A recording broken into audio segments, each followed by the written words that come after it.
I considered making this video indoors because we're at the end of the working day and I thought let's do it outdoors because of the natural light and because I tend to make these sorts of videos in my car.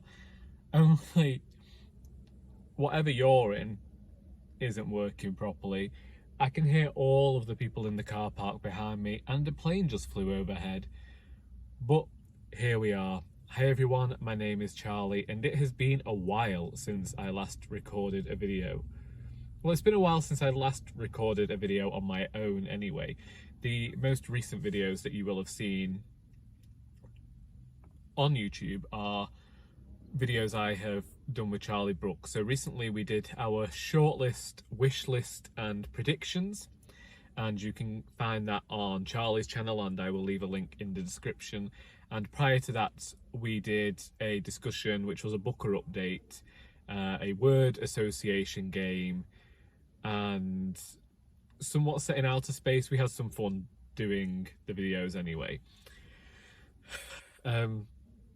My July book haul, no, I don't do book hauls.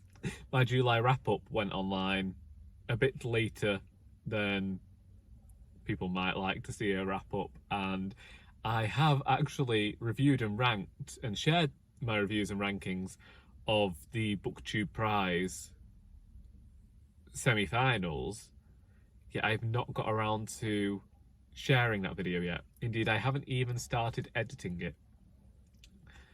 And this has been because of other obligations that I gave myself. So I wanted to read the Booker Prize books and recording videos. Sometimes I didn't have a lot of time. I had some overtime at the start of the month and trying to get books read here, there and everywhere, and trying to get the final Doris book edited and ready to be released. More on that later. Meant that I just didn't have the time in which to record videos, let alone edit them. So hopefully one day the reviews and rankings that I did of the most recent round of the BookTube Prize will go online. I'm also hoping to actually get to share my thoughts on the books that I read in August at some point. Anyway, one moment please. I feel like you're incredibly far forward, so give me a second. Hopefully that's better. I feel somewhat more better now that... I don't know. Anyway. So, I haven't been recording or editing for BookTube, but everything is fine. As I said in a Woolgathering video during August, time ran away from me, and hopefully that doesn't happen now that we're in September, as a lot of people are saying I can't believe it's moved so quickly, but I can. I think that with adulthood comes a sense of regularity, so everything gets here a lot faster than it did when we were children, and every day we were discovering new things. And I know it's been talked about much and more. I'm not saying anything new or adding anything different to the conversation, but I do very much believe that due to the regularity of things, it does seem like time speeds up when in actual fact you're just doing the everyday things. It's why sometimes when you go on holiday, you'll look at the clock and you'll have thought you've been out all day and it'll only be 11. You're like, well, I've done everything I intended to do on this trip. What do I do now? And that's where you end up getting through the books. At least you ought to. On my trip to Halkidiki, my mother ended up binge watching Keeping Up with the Kardashians, but the less said about that, the better. As I say, I have now finished and finalised, not Indisputably Doris, that came out in 2017. I've now finished and finalised Royally Doris, and that is available currently on Amazon in various locations across the globe. It's the way in which Amazon works, in which KDP works, as opposed to the way CreateSpace used to work. When I used CreateSpace to print my books, I could set a day for them to go live and still have author copies, but I can't do that through Amazon, which means that although the official launch date isn't until the 8th of September, copies can be purchased through Amazon. It was a strange thing indeed in terms of the ordering of books, because they do the review and they say that everything's looking fine, yet I couldn't order copies for myself because they hadn't yet made it available in the UK. So people in the US, in Australia, in Italy and in Germany could order copies of Royally Doris, but I couldn't order copies myself. People in the UK could pre-order copies of Royally Doris, but I couldn't order a copy myself. However, I have now ordered copies. I've done a very limited print run of only 40 copies this time around, which is simply due to not just how expensive the book is to have printed, but because I don't have any events planned, and I printed 100 copies of An Heir to Murder, and a lot of them are still beneath my bed. I printed a lot of copies of Indisputably Doris, and they're still under my bed, and I can't say as to how many copies of Doris Ahoy I've sold since I first printed that book in 2019, but it is few. So I thought I'll go back to basics, and I printed the same number of books I printed when I released Our Doris in 2015. And with 40 books, I know I have enough to go around the libraries in my local area. I like to donate a copy. Some libraries will purchase them, but if they don't have the means, I don't mind donating. There is this conversation as to if you donate books, then they actually prefer to buy them due to their budget and how much they get given for budgeting. I don't know how it all works, but we'll see, because we know that certain local libraries have removed some of my books from their shelves, which also makes sense business-wise, because some of them weren't being borrowed, but some of them didn't get the chance to be borrowed because we had a bit of a thing there for nearly 2 years, which I don't deny is still ongoing, but just in the grand scheme of things. Also, when it came to editing Royally Doris this time around, I think I said about when I was going through Dane's edit, so I made a mistake when it came to editing in the first place in the way that I was doing it, because I should have gone through Dane's comments first and critiques and what his changes, and approved or denied whichever ones that I approved or rejected, that's it, the ones that I agreed or disagreed with.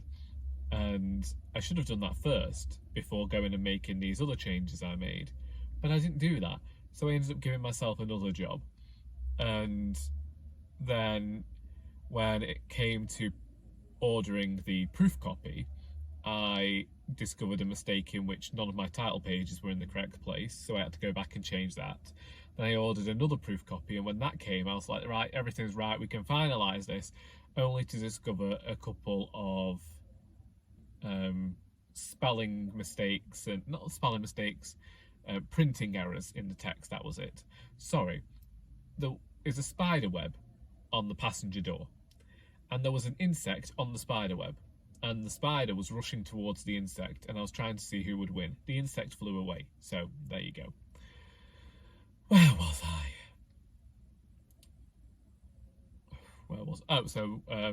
Anyway, I discovered a few of these printing errors and went in to fix those, and that when I went into the document, all of the formatting had gone wrong, so I had to format it all again. And on whatever night it was that I decided that I was going to get this book ready, and this was the final time I was going to be ordering books, I was looking at it on KDP's print preview, and I noticed a few places where, because you justify it, it had extended 3 words over an entire sentence, over an entire page, and I had to go and fix that, and I fixed a number of those throughout the book. Anyway, it's now available, and I have emailed libraries to ask whether we can do events. I know that the place that I wanted to launch it doesn't really have any time until November, and I need to speak to them properly to see whether there is any cause to go there and share the book, or whether maybe we do something in the new year, which is only 16 weeks until the new year, so there's not really a lot of time there. But I'm hoping to get a few events in before the end of the year. Maybe I've just got too lackadaisical about things when it comes to life. This time around, I wanted to have the books because I had that stress where I didn't think the books were going to arrive before my launch last time, and I didn't want to arrange a launch and then not have the books. So now I'm trying to organise things, and I'm finding that a lot of places still don't have the time in which to give me events because they're still dealing with the backlog of authors who are trying to promote stuff that they wanted to promote over the last 2 years. And I'm also in that in the same circumstance. Finding language incredibly difficult today, and I don't know why. Maybe it's just tiredness, but I only returned to work yesterday after nearly a fortnight off. Maybe it's trying to verbalise things whilst being in recording, which I haven't done in a while.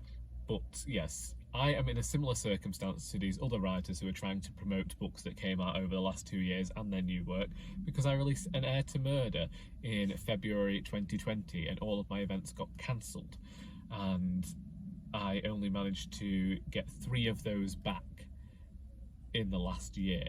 I went with An Heir to Murder to Holmes Chapel, I went to Congleton, and there was another one I did, but I can't remember where that was.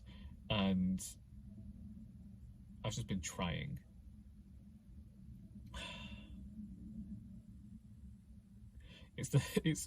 Anyway, my local newspaper says that they will print that the final Doris book is coming out, so that's good of them. I also referenced some local development on Greenbelt land, which it's strange to think about how when I first started planning this story, there is plans to build on Greenbelt land within Royally Doris, and that was to do with some development of Greenbelt land in my hometown. And now, all these years later, that I'm finishing the book, there's now talk of trying to develop on the peat bog land, Danes Moss, which Chris Packham has spoken out against, and we are constantly trying to get them to not build on this land because they say that they'll go and they'll build peat land and create peat land in other areas. It's like, well, it can take hundreds of years to develop it, so why would you do that when you have this source there? And we all know the reason: it stinks of greed. But it was coincidental that I should have been right, but I should still be creating this thing and still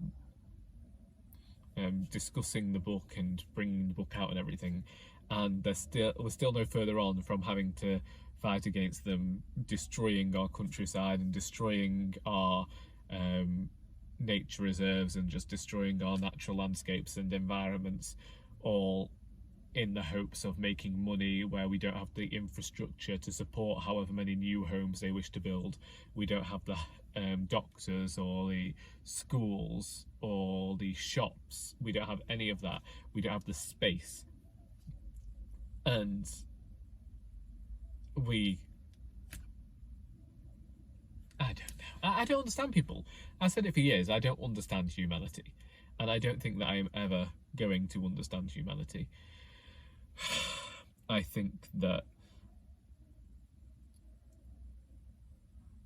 greed, I think capitalism, I think money has a lot to answer for in the grand scheme of things, and this is from somebody who's never had money, so I think that I'm perfectly well within my rights to say this, that money isn't really the best thing for certain people, because I feel like there are certain types of rich people or people who have a certain amount of money about themselves, who want to make sure that other people don't have money and don't have wealth, because if everybody had the same amount of wealth and everybody had the same amount of cash, same opportunities, same education, they'd be like, well, how can I show that I'm better than everybody else? It's like, I mean, you could try being a good human being, but I don't think that would happen. I mean, also then you have to get into the whole thing of how everybody would have a different idea of what a good human being is. I mean, personally, I think that trying not to be an arsehole is one of the easiest ways of being a good human being. Being kind to folk is an easy way to be a good human being. I mean, I am a grumpy old bastard, but I can still find it within myself to show a modicum of sympathy for people, a little bit of empathy, even if I do threaten, you know, a child every other day to run them over or something. I'm still kind to the people who come into my shop. I still like animals and give them a treat when I see them. I actually do prefer animals to humans, but I think that's the case for a lot of people. Still never get on with chickens though. It's not like I despise them or I'd be mean to them if I ever came across one in the street, but it's just the eyes. Chickens terrify me. It's like having little feathered devils. I don't know whether my father still keeps chickens, but he and my brother used to keep chickens, and they'd give me the chance to go in and get the eggs. No, thank you, mate. I don't want to do that. You keep your eggs. I'll consume them. I've no problem doing that. My mother can pay you for the eggs if you want paying for them, but I refuse to go anywhere near the chickens. Hens, terrifying. Roosters actually have the sound of hell emanating from their throat, from their devilish esophaguses, every flaming dawn. No. You can keep your poultry. I don't want it. I don't want out to do with it. You can have it. Thank you. Good night, Vienna.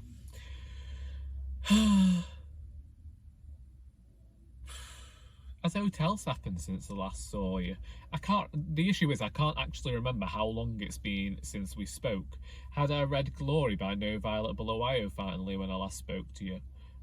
I'm probably still as behind as I was on The Way We Live Now by Anthony Trollope, although this morning I was awake at 5 o'clock, so I ended up listening to 2 hours of The Way We Live Now. I'm particularly enjoying this book.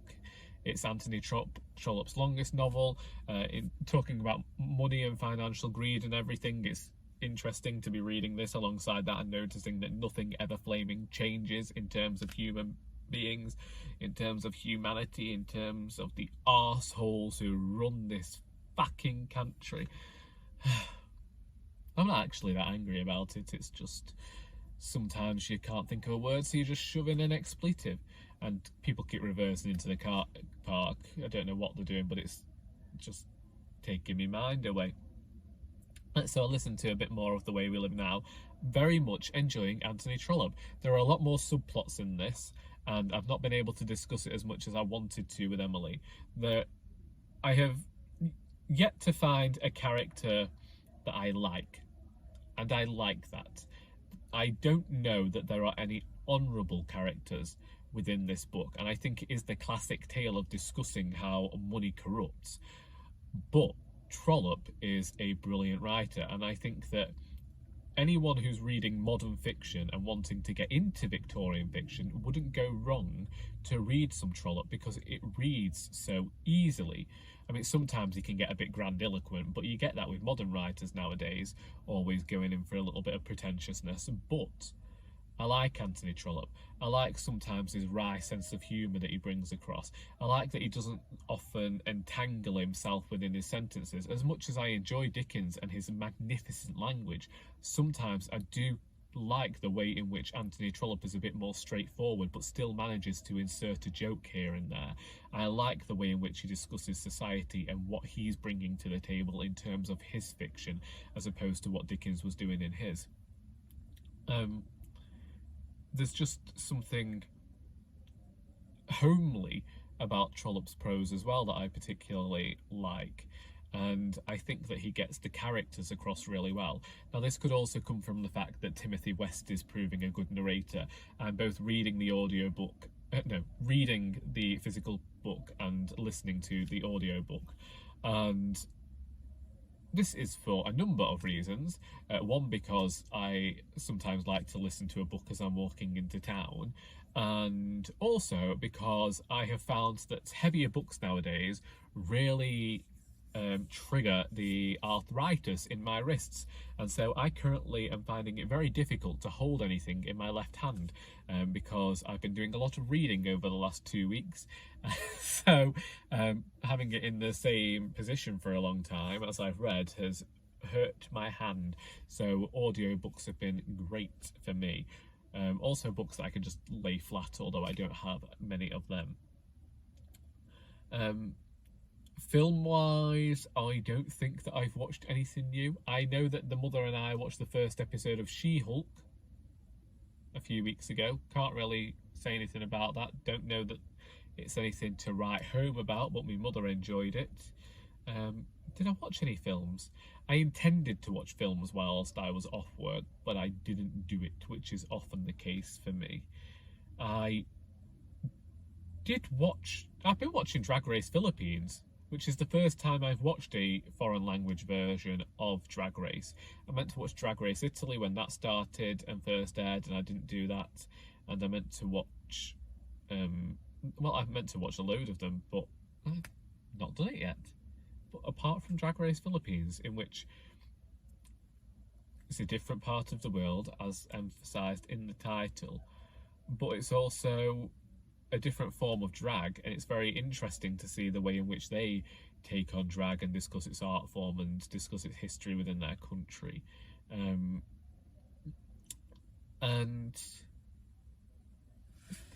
I did watch The Nightmare Before Christmas last week. Can't really say I watched it.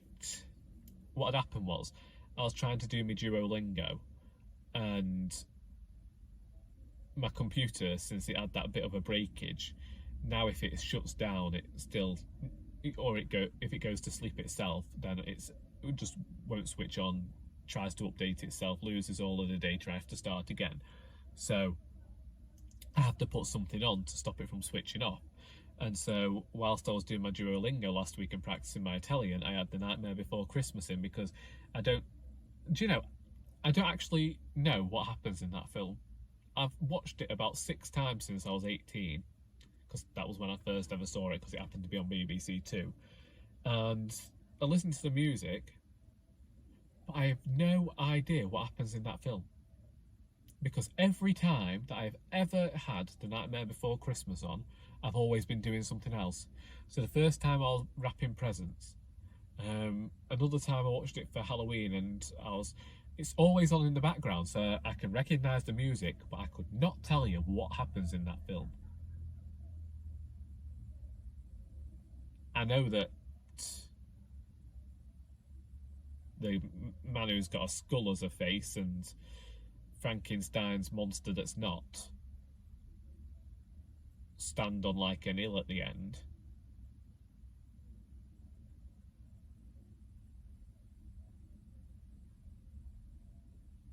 Yeah, I don't remember that film. I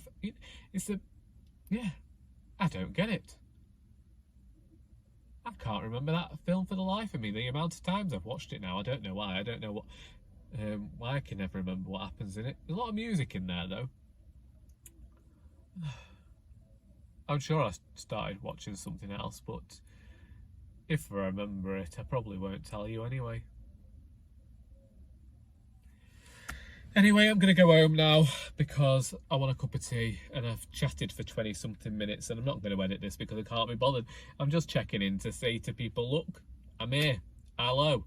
I will probably record a wrap up at some point. What you're reading, what you're writing, what you're watching, what you're listening to. I have been writing a new project recently, which saw me researching Bognor Regis in 1995 the other day, only to discover that there was a flaming fire at the railway station on the week that I wanted to set it, which I might have put into the piece that I was writing. Who knows? I did. What did I do? Oh, I decided to do the 3-month trial of one of those music platforms. Can't remember which one. But if you've got any recommendations for music for me to listen to, then please do send them over, because I intend to use as much of this free trial as possible, and I am musically challenged. I tend to listen to the same albums over and over again. Oh, this reminds me, I should probably check that the bangles are on there. Anyway, I'm off. Royally Doris is now available if you would like to support your local indie author and help him to pay his rent this month. I have had to price this book at £9.99 simply due to the cost of printing it. It is 453 pages, and from that £9.99 I will be making a grand total of 70p, which just goes to show how much my work on this book over the last nearly 3 years has been worth. Anyway, I hope that you got something out of this video, even if it was sheer boredom, even if it was just something to watch while she did the ironing. And until next time, that is all.